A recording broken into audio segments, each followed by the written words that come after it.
கரூரில் நடந்த சம்பவத்துக்கு எப்படி நம்ம என்ன செய்யலாம் அப்படிங்கிறது தான்.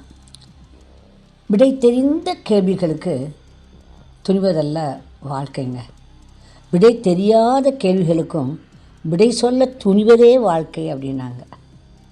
நம்ம இதில் விடையே தெரியாத கேள்விகளுக்கும் விடை சொல்ல தெரிவதே வாழ்க்கை அப்படின்னு சொல்லிட்டாங்க.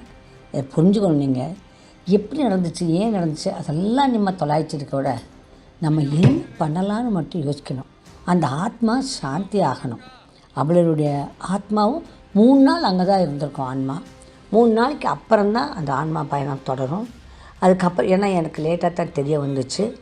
அப்போ நான் மனதார அவங்களுக்கு நேற்று பௌர்ணமி அன்னைக்கு அத்தனை ஆத்மாக்களுக்காகவும் நான் வேண்டிக்கிட்டேன். அவங்க எல்லோரும் நல்ல கதி அடையணும். அது மட்டும் இல்லை, அந்த குடும்பத்தாருடைய மன வருத்தத்தை அவ்வளோ ஈஸியாக நம்மளால் வாங்க முடியாது. அதுக்கும் நான் ப்ரே பண்ணிக்கிறேன். யாருக்கு நானாக ஒரு மந்திரம் சொல்லி அவங்க மனசு சாந்தி ஆகட்டும், சாந்தி ஆகட்டும், சாந்தி ஆகட்டும் அப்படின்னு சொல்லி நான் வேண்டிகிட்டு இருக்கேன். இதுதான் எங்களை பலவற்றாளிகள் செய்ய முடியும். கோளாறுகள் சொல்கிறது அதெல்லாம் எங்களுக்கு தெரியாது சாமி, நமக்கு எதுவுமே தெரியாது.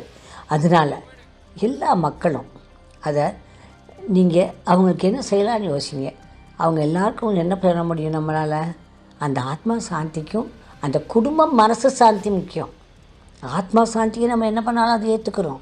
ஆனால் குடும்பம் அவங்களுக்கு விட்டு பிரிஞ்சவங்களுக்கு தான் தெரியும் அந்த ஆதங்கமும் அந்த வலியும்.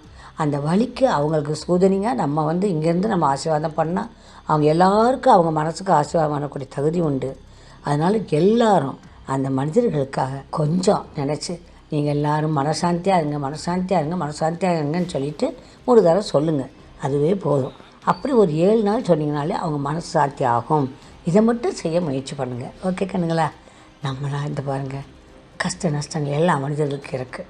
அதனால் அவங்க எல்லோரும் நல்லா இருக்கட்டும் நான் வேண்டிக்கிறேன். ஓகே சரிங்களா?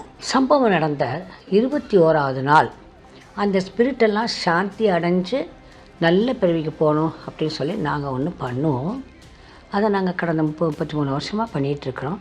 அதை இந்த இறந்தவர்களுக்கு 21ஆவது நாள் எங்கள் ரேக்கி குரூப்பில் எவ்வளோ சீனியர்ஸ் இருக்காங்களோ அவங்களாம் அதை பண்ணுவோம்.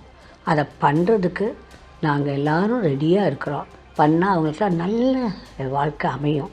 நிச்சயமாக அடுத்த பிறவின்னு ஒன்று இருக்குங்கிறது எங்களுடைய ஃபெடரேஷனுடையது. ஆனால் அவங்களுக்கு நல்லது கிடைக்கணும்னு சொல்லி வேண்டி நாங்கள் பண்ணிக்கிறோம். ஓகே கண்ணுங்களா?